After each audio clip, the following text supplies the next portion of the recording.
cast all my cares upon you, and I lay all of my burdens down at your feet. And any time that I don't know what to do, I will cast all my cares upon you.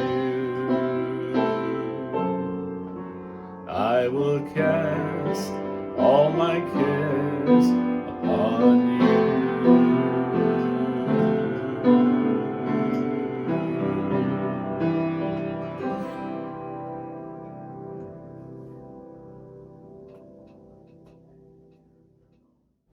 Good morning, everyone.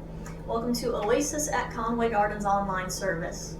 My name is Stephanie Alman. I'm a part of the Young Adult Ministry here at Oasis, and I just want to welcome you this morning. If you are new, if you're one of our regular members, we're so glad to have you joining us here on our online service this morning.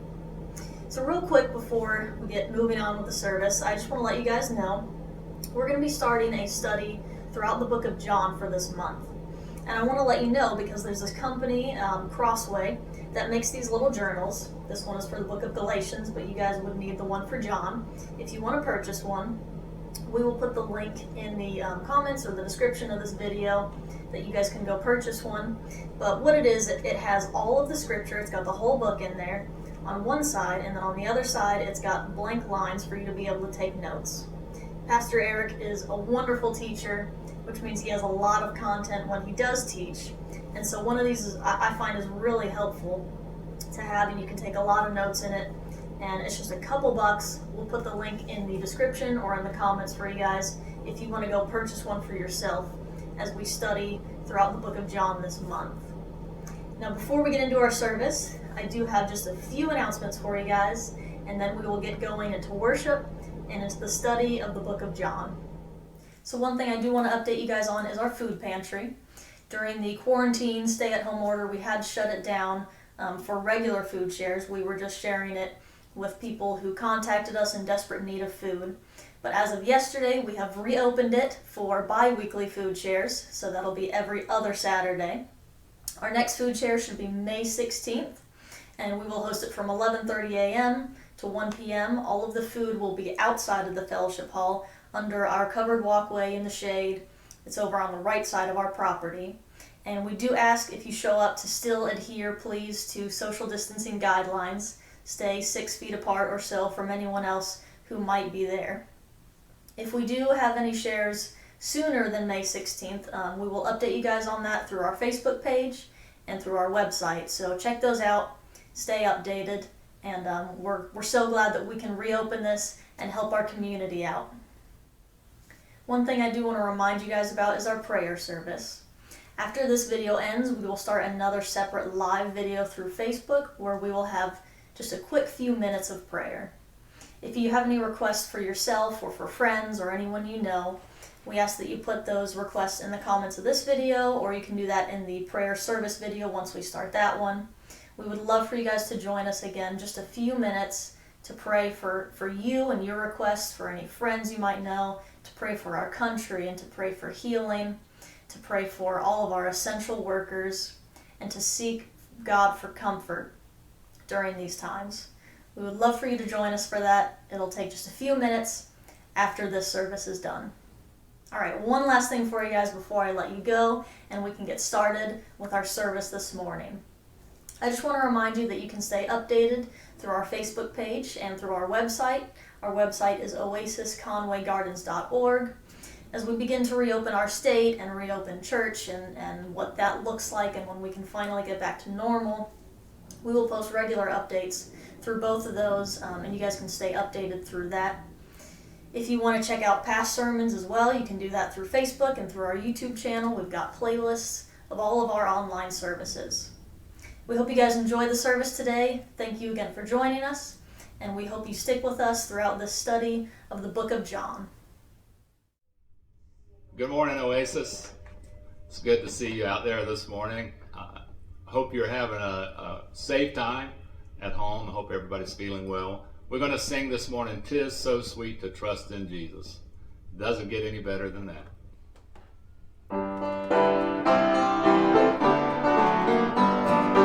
"'Tis so sweet to trust in Jesus, just to take Him at His word, just to rest upon His promise, just to know thus saith the Lord. Jesus, Jesus, how I trust Him, how I proved Him o'er and o'er. Jesus, Jesus, precious Jesus, oh, for grace to trust Him more. Oh, how sweet to trust in Jesus, just to trust His cleansing blood, just in simple faith to plunge me neath the healing cleansing blood.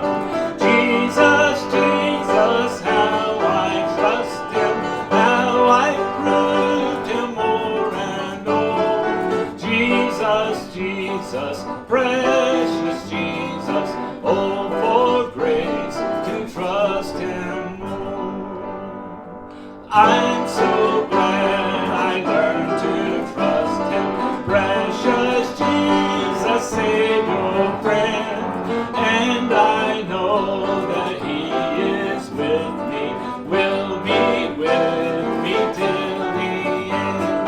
Jesus, Jesus, how I trust Him, how I prove Him o'er and o'er. Jesus, Jesus, precious Jesus, oh, for grace to trust Him more.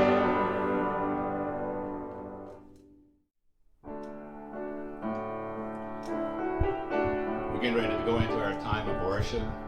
We'd love for you to sing this time with us and worship with us to begin this time.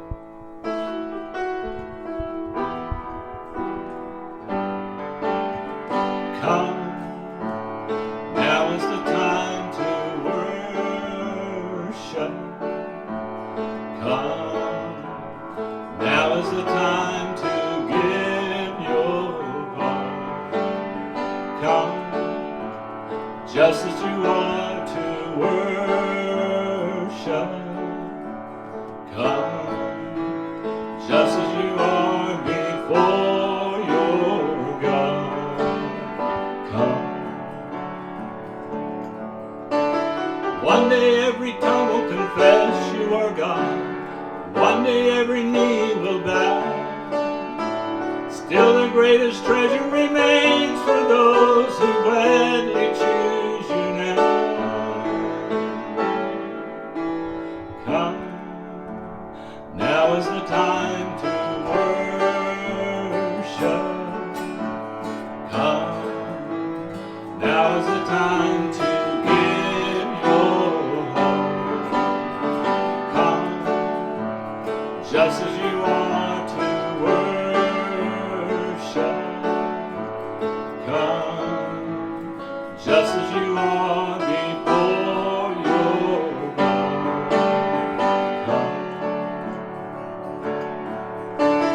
One day every tongue will confess you are God. One day every knee will bow. Still the greatest treasure remains for those who gladly choose you now. Come, now is the time to worship. Come, now is the time to give your heart. Come, just as you are to worship. Come, just as you are before your God. Come.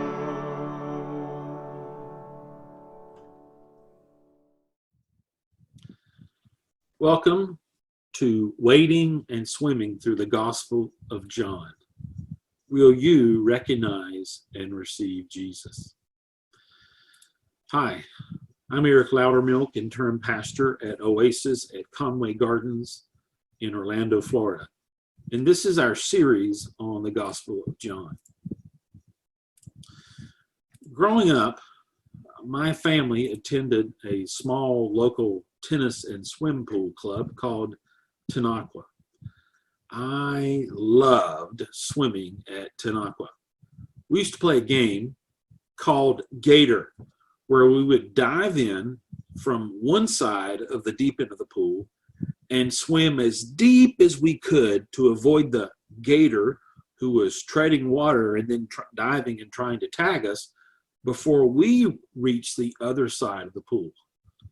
I loved playing gator for hours on end. I think I'm having a childhood moment now.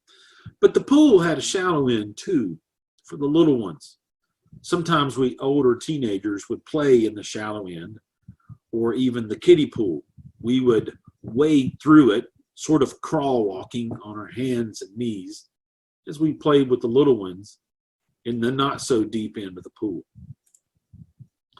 The Gospel of John is much like that pool.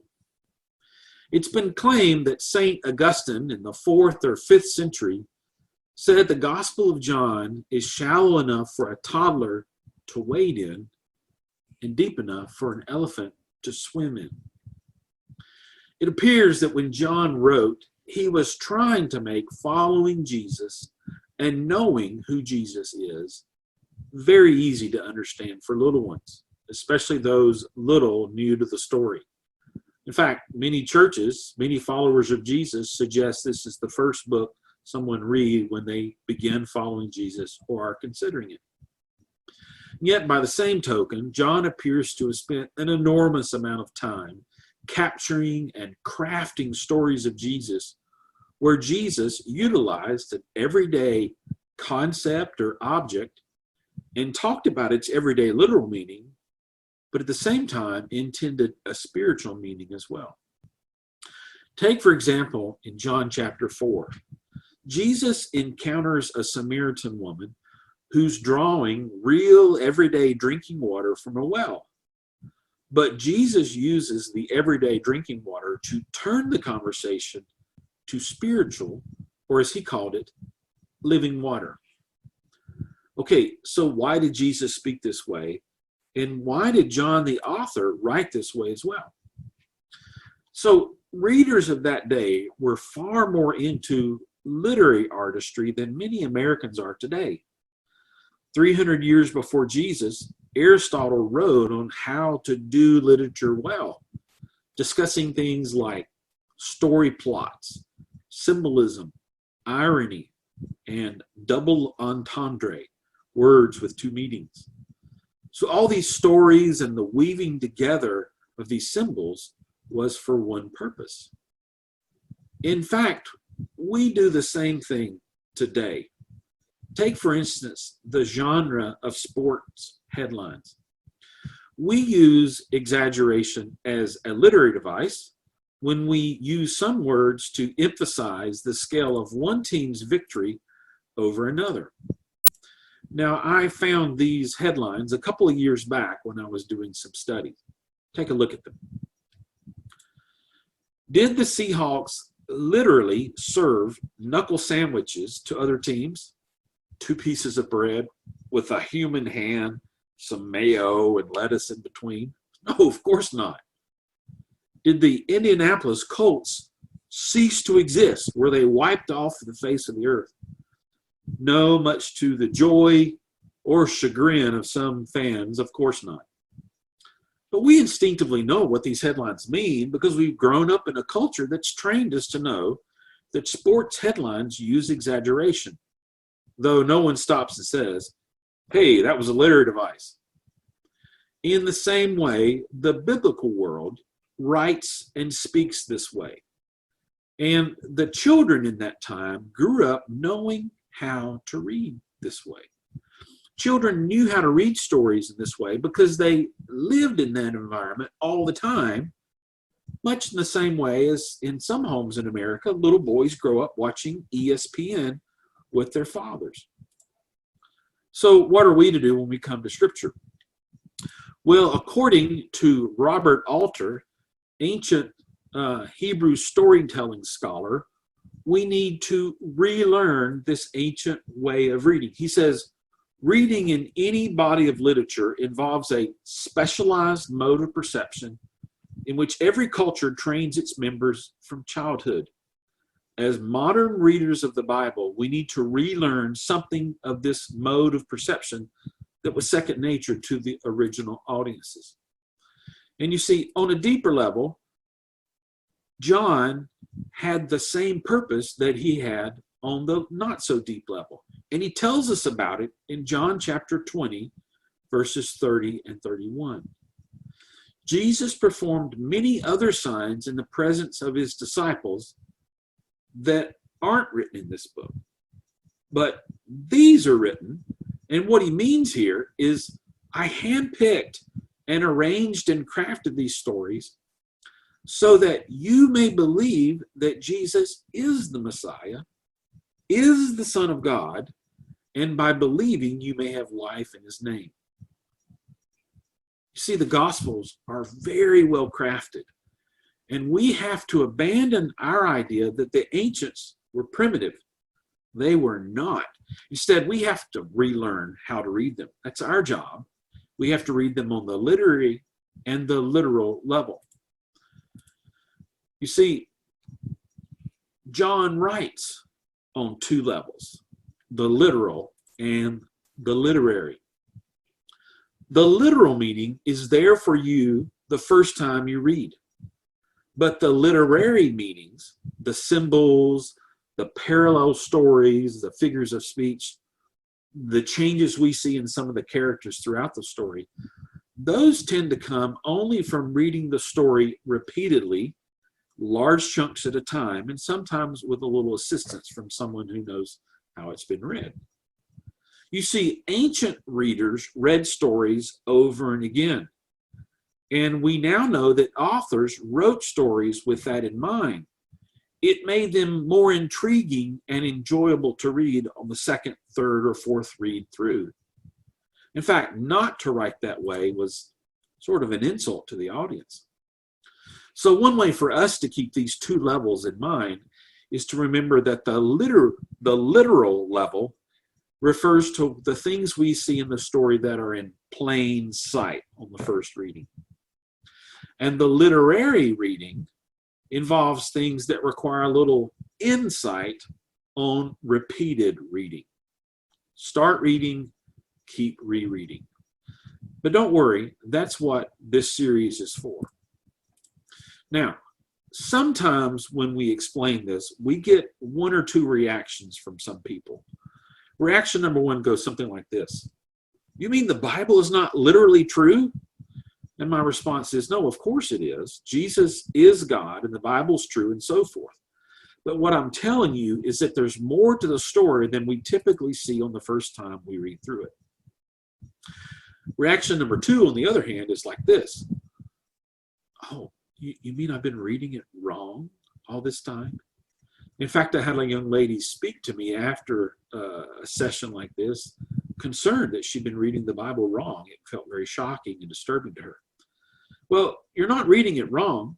John intended you to read it the way we're reading it on the first time literal level. But what I am telling you is that there's more that we get to dive into. And in fact, we read and speak this way in our culture too. In North Carolina, my hometown, my home state, my brother Jerry still lives there, and he and I both love trucks. In fact, we've bought and sold several trucks over the years, more than we probably want to admit. Let's say he drives up in my driveway one day in a brand new hog-sized monster truck. Yes, that's a word, hog-sized. He hops out and says, he gets out, and I say, nice little truck you have there. Now he knows, and you know what I mean. What I mean is, wow, that truck's too big, it's huge. But that's not literally what I said, but it is literally what I meant. Now the Greeks and Romans did this too, but what's different about them is that they taught this in their schools to their young children. Sorry, ladies, they mostly taught it to their boys. But in fact, this very thing I just did when speaking of my brother Jerry's hypothetical truck that he wishes he has right now, this thing I did when I spoke of it, according to the Greeks, had a name. They called it tapinosis. Now, you don't need to know that word, but I am telling you the word to make a point. And that is how the Greeks and Romans used these figures of speech when speaking or writing was something that was a known practice with its own vocabulary and taught to children in the Greco-Roman world.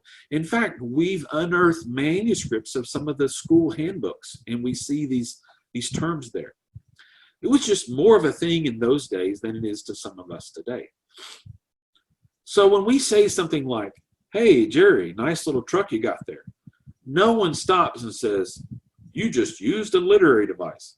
It's just not our way. But we speak and write using these figures of speech. And the ancients did it even more. In fact, turn to John chapter 21, verses 10 through 11. John 21, verses 10 through 11. Jesus does this at the end of this gospel. When the disciples had been fishing all night, caught nothing, and then Jesus tells them where to fish, and they catch fish, they come to the shore, and he says to them, "Bring some of the fish you just caught." And then we read in the next verse, verse 11, Simon Peter's response. John says, "Simon Peter went aboard and pulled the net ashore. It was full of large fish, 153 of them." But what we don't see in our English translations is that John uses two different words for fish here. In verse 10, Jesus uses a word that can be translated little fish. Whereas when John tells us Peter's response in verse 11, John uses the everyday word, much like our word fish. But then he adds that they were large fish, 153 of them. So what we get then may be something like this. Bring some of those little fish that you just caught there. So Simon Peter went and hauled the net ashore, full of lunkers, 153 of them. I think here Jesus was using this same figure of speech, the Greeks called tapinosis, to underscore to the disciples what he's already said back in John 15, verse 5. Apart from me, you can do nothing. Okay, so John speaks and writes on a literary and literal level. And we do this in our writing and speaking today, a literal and a literary level. And we need to get back to reading Scripture this way. Now, I should add that throughout history, we have had some good reasons to shy away from seeing this in Scripture. People have abused interpreting Scripture this way in the past. So we're trying to correct that. And when we do think we see something on the literary level, we need to use great care in understanding the story. And to an extreme, we've sometimes overreacted and said Scripture is only literal. I don't believe that either, that it's only literal. It is literally true, but it's not just literal. Think about it in our culture. What if we said that the sports headlines were only literal? Oh, well, tough luck for the Indianapolis Colts fans, I guess. Well, Jesus literally is God, and the Bible is literally true, but we haven't given the biblical authors enough credit for their literary talents either. So now that we're coming full circle on how we understand biblical stories, let's dive in. Now, first, what I want to tell you is that in John's gospel, he has both an introduction and a conclusion section.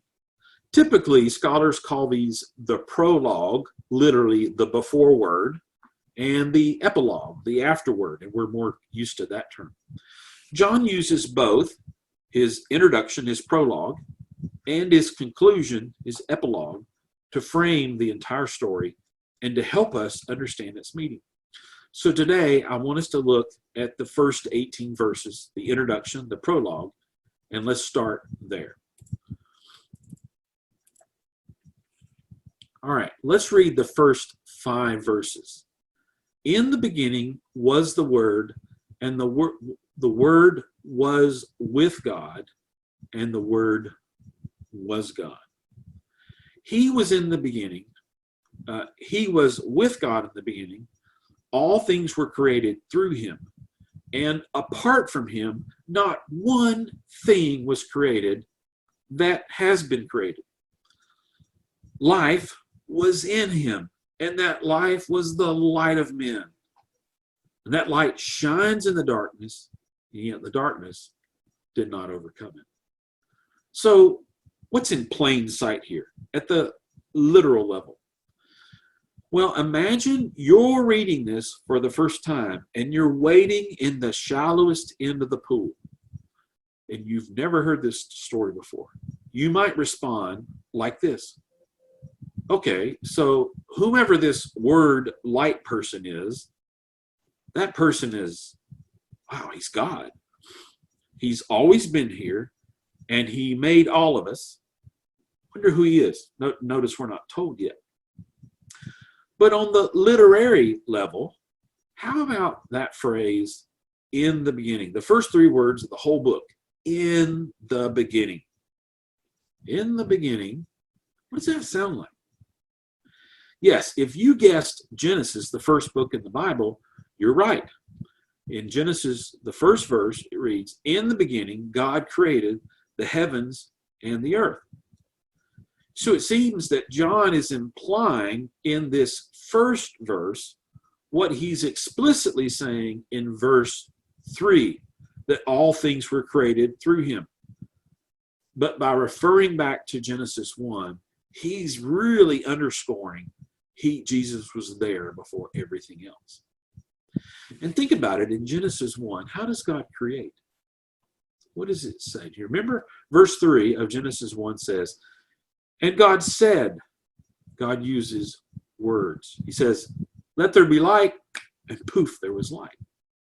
In fact, over and over, God does this in Genesis. He uses words, and it happens. And here in John 1, we hear, in the beginning was the Word.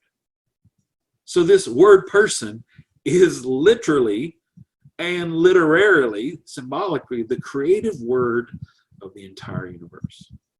All right, let's go on to the next 4 verses, verses 6 through 9. There was a man named John who was sent from God. He came as a witness to testify about the light, so that all might believe through him. He wasn't the light, but he came to testify or witness about the light. The true light, who gives light to everyone, was coming in the world, or was on the way in the world. What's in plain sight here? Pretty plain. Here's another person, someone named John, sent by God to tell us about the word light person, but he's still not the Word. Got it. Let's keep moving. Verses 10 through 13. He was in the world, and the world was created through him. And here, this is important. Yet the world did not recognize him. He came to his own, and his own people didn't even receive him. But to those who did receive him, he gave to them the right to become children of God. To those who believed in his name, who were born not of blood or of the will of man, but of God. So, again, literally, what's in plain sight? Well, at some point, this word person came to earth. But the creatures that he made, they didn't recognize him. In fact, they weren't even welcoming of him. But some did. And if they did, they were allowed to become God's children. So at this point, the waiting reader, what's literally in plain sight, is beginning to realize this isn't your average book. This is not like some Jane Austen book. This person, this word light person, happens to be God. And he was here before all else. He creates everything and then comes to see his children, most of whom reject him. But some do accept him, the ones who believed in him. They get to be God's children. That's the literal reading. But on the literary level, have you noticed something else? We still don't even know who this word-like person is yet. Wonder who he was. Now, we never stop and wonder who he was if we're accustomed to reading the Bible or we know the story of Jesus. But if you were wading in the Gospel of John in the shallowest of ends, of the end of the pool, you wouldn't know who he was yet. Well, that's because on the literary level, what's going on is that John is taking you, the reader, through a process. And that process is basically what every character in the Gospel of John is going to go through. That's the process of figuring out who or what is this word-like person. I need to know who that is. But unlike the characters in the story, you, the reader, are being told the inside scoop first before you're told his name. The characters in the story get it the opposite way. They get to meet Jesus, learn his name, but then they have the responsibility of coming to the final conclusion of who he really is and what's significant about him.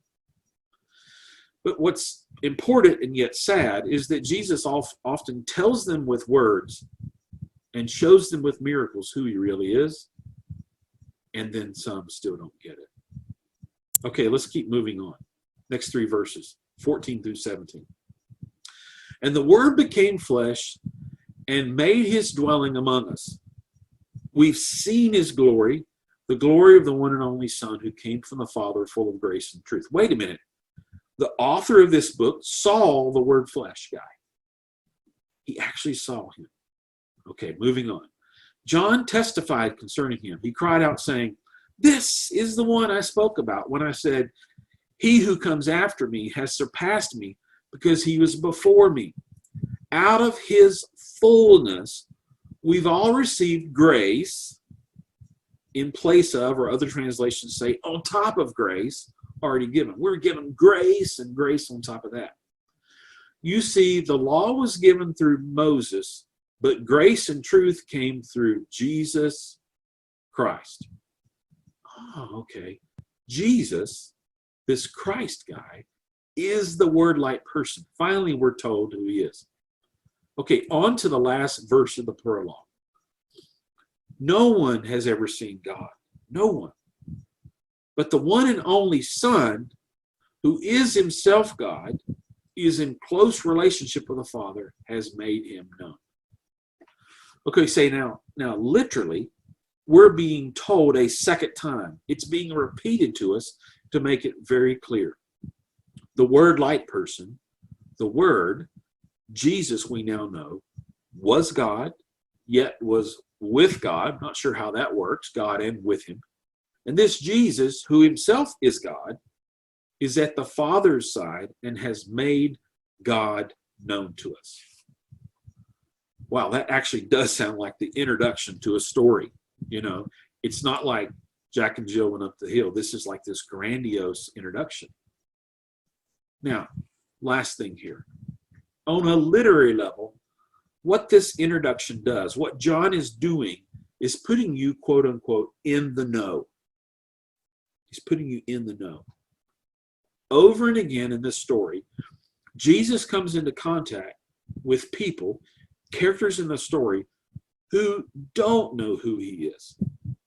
And that's the plot of the story. Yes, Gospels have plots to them, not just sitcoms and movies. The ancients, in fact, by this time, had been writing and talking about plots for at least 300 years. And all story plots have conflict. So where's the conflict in this story? Well, it's in verses 10 through 13. He came to his own, and his own didn't recognize him. They didn't even receive him. But those that did, to those who believed on his name, he gave the right to become the children of God. Some come to learn who he truly is, and others fail to recognize or even refuse to recognize him for who he really is. He's God himself, here to make us children of God. In fact, when they fail to recognize him, they oppose him. And in the end, they kill him, ironically, fulfilling Jesus' very mission. Okay, I'm getting a little carried away. That's the end of the story. Back to the plot of knowing versus not knowing who Jesus is. If you're having a hard time believing me that John actually has this plot, listen to 3 examples.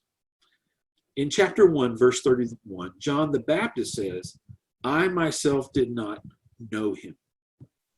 Verse 33, again, I myself did not know him. But he who sent me to baptize with water said to me, he on whom you see the Spirit descend and remain, this is he who baptizes with the Spirit. Next chapter, listen to what John, the author, says of the master of this huge wedding feast in the town of Cana. John 2, verse 9, after Jesus turns water into wine. Quote, when the master of the feast tasted the water now become wine, he did not know where it had come from Jesus. But he didn't really know who Jesus was yet. And so he thought the wine was made by the bridegroom, or brought up by the bridegroom. He didn't know Jesus yet. Chapter 3, listen to Nicodemus in John chapter 3. He claims, Rabbi, we know that you are a teacher who has come from God. But just a few verses later, Jesus counters him in verse 10 and says, are you the teacher in Israel and don't know these things? It's all about knowing and not knowing who Jesus really is. This is the plot of John's gospel, and it's here for us. Will you know and recognize who Jesus really is? One pastor scholar Mark Stibbe in England says that recognizing who Jesus is, quote, is a gauntlet thrown down to every character who meets Jesus. We'll see this over and again with the people in the story. And now the gauntlet is thrown down to you. Will you accept the gauntlet? How will you read? Will you judge rightly, as Jesus says in John 7:24, and see with spiritual and literary eyes what Jesus and John are doing?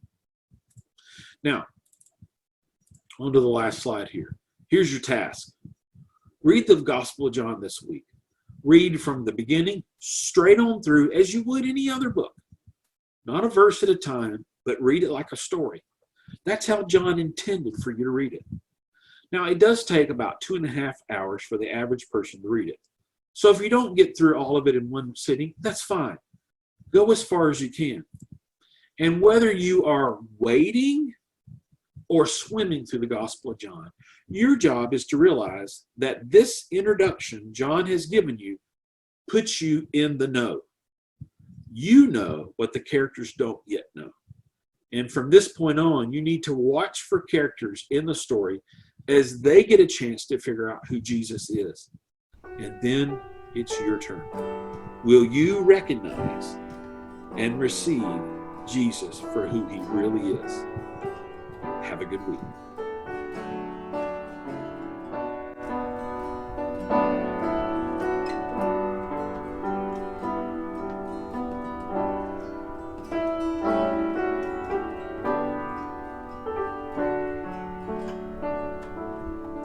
This morning, as we get ready to close the service, first off, thank you so much, Eric, for that message. We're going into the book of John. That's what we're studying on for the next month. So I just pray that God will open our eyes, open our ears, and he will have us to hear and see exactly what he wants us to over this next time. Let's sing together.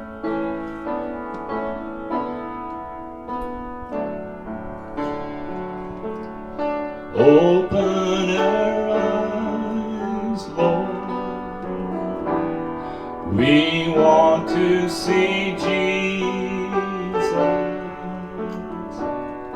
to reach out and